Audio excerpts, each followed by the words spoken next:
मेरे ऊपर जो बीत रही है वो बताने के लिए आई। क्या बीती थी पूरा बताओ। मैंने जो मकान लिया है मेरे पैसों से, मैंने रिटायर हुई तो मेरे लिए लिया है, कोई लड़की के लिए नहीं लिया है। और मैं ना रहूं तो उसी का है फिर। तो उसने क्या करा अपने नाम पे करके, और वो आज साल भर से परेशान कर रही मेरे को, घर से निकल, मेरा नाम पे है, घर से निकल। और अभी ये हफ्ते में 2-3 बार हो गया मेरे को ये इस हालत में, ऐसी हालत में मेरे यहाँ से घुटने से लेके जांग तक ऑपरेशन है। इस हालत में पलंग पे आके और मेरे को धक्का दिया उसने, ये निकल बोले मेरे घर में से। अब बताओ, किसी दिन मार के भी चले जाए, मैं तो अकेली रहती हूँ ना, किसी दिन मार के भी जा सकती है वो मेरे को। तो मैं कहाँ जाऊँ बताओ, किसको बोलूँ, किसको शिकायत करूँ? हाँ? मैं अकेली भाई, दूसरे छोरे नहीं है तुम्हारे? छोरे नहीं है, जब तो यही तो है अकेली, एक ही लड़की एक ही है। है। ऐसा क्यों कर रही हो? पता नहीं, बोल रही मकान मेरे नाम पे है, मकान में मेरा मकान खाली कर। मकान किसका है वो? मकान मेरा ही है, कागज तुम्हारे पास है? कागज सब उसके नाम पे उसने करवाया है ना। उसके नाम से किसी के धोखाधड़ी से करे कि तुमने करे? मैं काय को करूंगी, मैं तो उसके साथ भी नहीं गई, मैंने देखा भी नहीं कहाँ है कागज और क्या है। फिर क्या हुआ? आती है भाभी, शनिवार के दिन भी आई थी, खाली कर मकान, बोलो मैं नोटिस लाती हूँ, तेरे को निकालती हूँ घर से, तेरे बर्तन फेंकती हूँ, और नहीं तो मैं मारूंगी तेरे को। वह सगी लड़की है? और सगी नहीं तो और क्या। क्यों मार रही है? हाँ, फिर आज कहाँ पे आए तुम? जन सुनवाई में। क्या नाम है तुम्हारा पूरा? पूरा नाम मधुबाई बिहारी लाल। कहाँ रहती है? मैं अभी तो यहाँ रहती हूँ मल्टी में। तो मकान कहाँ पे है तुम्हारा? वही तो है मल्टी में, तीसरे नंबर, नई मल्टी, मधुबाई। नाम है अमित कनाड़ है और ये मेरी नानी है, मम्मी की मम्मी। तो मैंने क्या हुआ था, आज से 4 साल पहले मल्टी ली थी, पैसा इनका मिला हुआ था, तो इन्होंने मेरे को पैसे दिए थे, वो पैसे मैंने मम्मी को दिए थे कि मम्मी तुम मल्टी ले लेना। और वो हमारा क्या एक मकान था लाल चौकी पे, तो वो अभी टूट चुके हैं। वो पहले वो पुराने रेलवे के जो मकान टूटे उसमें हम लोग रहते थे, ये गवर्नमेंट सर्वेंट थे, मैं पढ़ता था। तो मम्मी ने बोला मकान टूटने वाले, बेटा एक काम कर, तू मकान का ही देख ले ले। तो जब मल्टी मिल रही थी तो मैंने मम्मी को बोला, मम्मी मैं मकान मेरे नाम पे तो होगा नहीं अभी, तो मैंने काम करता हूँ, मम्मी को बोलता हूँ मम्मी के नाम पे ले लेता हूँ। तो मैंने उनको बताया नहीं, मैं जैसे तैसे कुछ भी काम करता था पढ़ाई के साथ साथ, तो मैंने पैसे कुछ जमा करे, कुछ मम्मी को मिल गए, मम्मी मेरे को बताते नहीं थे कि मुझे पैसे मिले।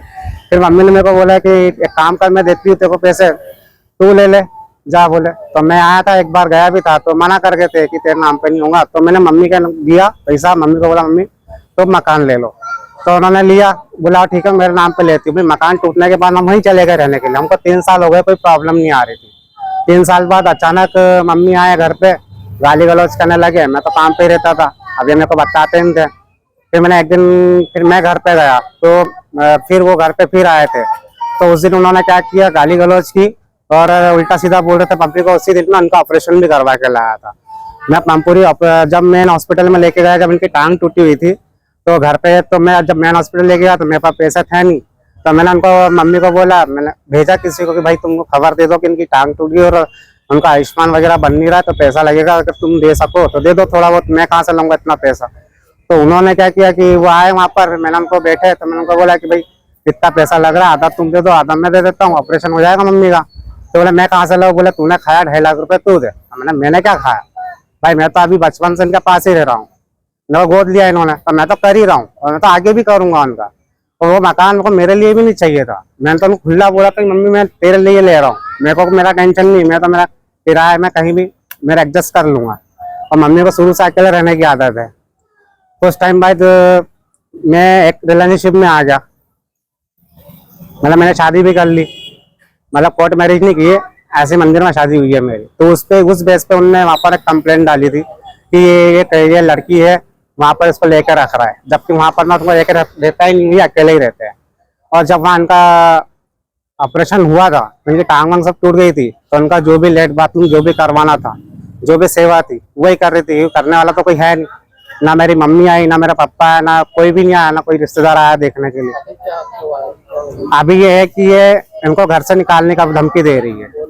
अब मेरी मम्मी, ये नहीं मेरी मम्मी, ये तो नानी है मेरी, नानी है मेरी, मैं नाती हूँ इनका, वो मकान मैंने इनके लिए लिया है, और मैं ये चाह रहा हूँ, तो निकालने का बोल। मम्मी इसलिए निकालने का बोल रही कि उनके नाम पे उन्होंने मकान लिया है ना, पैसा इन्होंने दिया, मकान उनके नाम पे उन्होंने ले लिया है, और किस्त वगैरह हम सब भर रहे थे। फिर बीच में उन्होंने क्या किया कि बोले मैं भरूंगी, तो वो किस्त भरने लगी।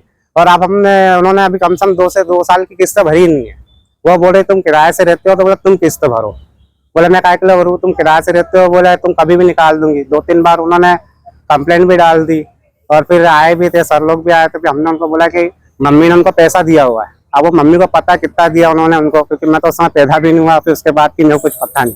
तो ये मेरे को बोल रहा था कि मैंने उनको पैसा दिया था मम्मी को, तो फिर वो क्यों घर ले सकती है। मैंने तुम बात करो इस विषय में, या तो तुम्हारा पैसा दे देगी तो तुम घर छोड़ देना, तुम दूसरा ले लेना। तुम्हारी मम्मी इनको भगा दी मतलब है ना? हाँ, घर से निकाल रही है।